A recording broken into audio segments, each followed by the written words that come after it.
नमस्कार, मी वैशाली. सर्वांना येत्या संक्रांतीच्या गोड गोड शुभेच्छा. संक्रांत म्हटलं की सर्वात खास म्हणजे तिळगुळाचे पदार्थ. आज आपण आपल्या आजच्या रेसिपीमध्ये करतोय आजकाल थोडीशी विसरली गेलेली पारंपरिक तिळगुळाची पोळी. तीळ आणि गुळ हे पदार्थ हिवाळ्यात शरीरासाठी खूप उपयुक्त असतात. तीळ उष्णता वाढवतात तर गुळ ताकद वाढवतो. म्हणूनच संक्रांतीला तिळगुळ घ्या आणि गोड गोड बोला असं म्हटलं जातं. ही पोळी म्हणजे गोडी, परंपरा आणि प्रेम एकत्र आणणारी रेसिपी. चला तर पाहूया ही रेसिपी कशी करायची. सर्वात आधी तिळगुळाच्या पोळ्या करण्यासाठी आपण 2 वाट्या गव्हाचं पीठ चाळून घेतलेलं आहे. आता या पिठामध्ये चवीपुरतं मीठ घालायचं आणि त्याचबरोबर 2 चमचे साधं तेल. घातलेलं तेल आणि मीठ ह्या पिठामध्ये अगदी व्यवस्थित मिक्स करून घ्यायचं. आता या पिठामध्ये लागेल तितकं थोडं थोडं पाणी घालून हे पीठ मळून घ्यायचं. बरं, हे पीठ मळताना जास्त घट्टही मळायचं नाही आणि त्याचबरोबर सैलही मळायचं नाही. पाहू शकता आपल्या पिठाचा गोळा छान मळून झालेला आहे. आता हे पीठ जास्तीत जास्त 20 मिनिटं झाकून ठेवायचं. पाहूया तिळगुळ पोळीच्या सारणासाठी लागणारं सर्व साहित्य. आपण वाटीभर साफ करून अनपॉलिश तीळ घेतले आहेत. तीळ साफ करून घ्यायचे कारण यामध्ये बारीक खडे असतात. वाटीभर तिळासाठी आपण पाऊण वाटी गुळ घेतला आहे. गुळ असा बारीक चिरून घेतला आहे, पाहू शकता. आता गुळाचं प्रमाण तुम्ही आवडीनुसार कमी किंवा जास्त करू शकता. तिळाच्या पाव प्रमाणात आपण शेंगदाणे घेतले आहेत. शेंगदाणे ऑप्शनल आहेत, तुम्ही हे स्किपही करू शकता. त्याचबरोबर वेलची पावडर, चमचाभर खसखस. खसखस ऑप्शनल आहे, तुम्ही ही स्किपही करू शकता. जायफळ. आता कढई गरम करत ठेवायची आणि या कढईमध्ये आपण घेतलेली खसखस गरम करायची. कोणताही पदार्थ गरम केला की त्याचा एक छान फ्लेवर येतो आणि तो चवीला आणखी छान लागतो. खसखस गरम करून झाल्यावर शेंगदाणे घालायचे आणि शेंगदाणे छान भाजून घ्यायचे. गॅसची फ्लेम मात्र मीडियम ठेवायची. त्यामुळेच शेंगदाणे अगदी व्यवस्थित क्रिस्पी भाजले जातात. आता भाजलेले शेंगदाणे एका भांड्यात काढून घ्यायचे आणि शेंगदाण्याप्रमाणेच तीळ भाजून घ्यायचे. तीळ जसजसे भाजले जातात तसे ते तडतड उडायला लागतात. तीळ जसजसे भाजले जातात तसे तिळांचाही छान खमंग सुगंध सुटायला लागतो. तीळ भाजून झाल्यावर ते सुद्धा शेंगदाण्यांबरोबर काढून घ्यायचे. आता शेंगदाणे आणि तीळ छान थंड करून घ्यायचे आणि थंड करून झाल्यावरच ते मिक्सरच्या भांड्यात आपण बारीक करून घेणार आहोत. तीळ आणि शेंगदाणे आवर्जून थंड झाल्यावरच ते मिक्सरला बारीक करायचे. जर हे गरम असताना जर आपण मिक्सरला बारीक केले तर काय होतं, दोघेही गरम असताना आपलं तेल सोडतात आणि सारण चिकट होतं.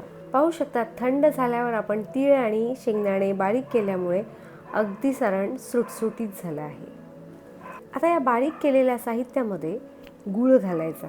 आपण घेतलेला सर्व गूळ घातल्यावर तो देखील या साहित्याबरोबर मिक्सरमध्ये असा बारीक करून घ्यायचा. पाहू शकता, अजिबात चिकट नाही तर सुटसुटीत सारण आपलं करून तयार आहे. आता एक भांडं घ्यायचं. या भांड्यामध्ये सर्व साहित्य काढून घ्यायचं आणि असं पुन्हा हाताने थोडंसं सुटसुटीत करून घ्यायचं. यामध्ये आपण घेतलेली वेलची पावडर घालायची आणि त्याचबरोबर भाजलेली म्हणजेच गरम केलेली खसखस घालायची. जायफळ घेतलं आहे. जायफळ थोडंसं असं किसून घ्यायचं. जायफळ घातल्यामुळे पोळीला सुगंध येतो आणि त्याचबरोबर पोळी पचायला हलकी होते. आता हे सर्व साहित्य अगदी व्यवस्थित असं मिक्स करून घ्यायचं. जसं हे साहित्य आपण जोरात दाबू तसं ते आपलं तेल सोडायला लागतं. पाहू शकता, या साहित्याचा अगदी सहज असा लाडू बनला जातो. याच पद्धतीने आपण सर्व लाडू तयार करून घेणार आहोत. एका बाजूला आपण झाकलेल्या पिठाला सुद्धा 20 मिनिटं झालेली आहेत. पाहू शकता, पीठ सुद्धा छान आलेलं आहे. आता हे पीठ सुद्धा पुन्हा एकदा थोडं छान मळून घ्यायचं. आता आपल्याला जितक्या लहान मोठ्या पोळ्या लाटायच्या आहेत तितके लहान मोठे आपल्याला पाहिजे तितके पिठाचे गोळे असे वळून घ्यायचे. सुखं पीठ घ्यायचं. आता पोळ्या लाटण्याआधीच एक साईडला तवा पॅन गरम करत ठेवायचा. आता आपले पिठाचे गोळे त्याचबरोबर तिळगुळाच्या साहित्याचे गोळे सुद्धा करून तयार आहेत. एका गोळ्याची अशी छान वाटी करून घ्यायची. आता या वळलेल्या वाटीमध्ये आपण जो तिळगुळाच्या साहित्याचा लाडू किंवा जो गोळा केला आहे तो अगदी सहज ठेवायचा आणि ही वाटी अशी एकत्र करायची.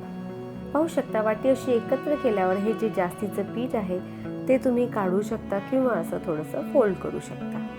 आता हा पोळीसाठी तयार केलेला गोळा हलक्या हाताने असा दाबून घ्यायचा. त्यामुळे काय होतं, गोळ्यामधील सारण सर्वत्र छान पसरतं आणि त्यामुळे पोळी देखील छान लाटली जाते. आता या पोळी लाटण्यासाठी तयार केलेल्या गोळ्याला छान असं पीठ लावून घ्यायचं.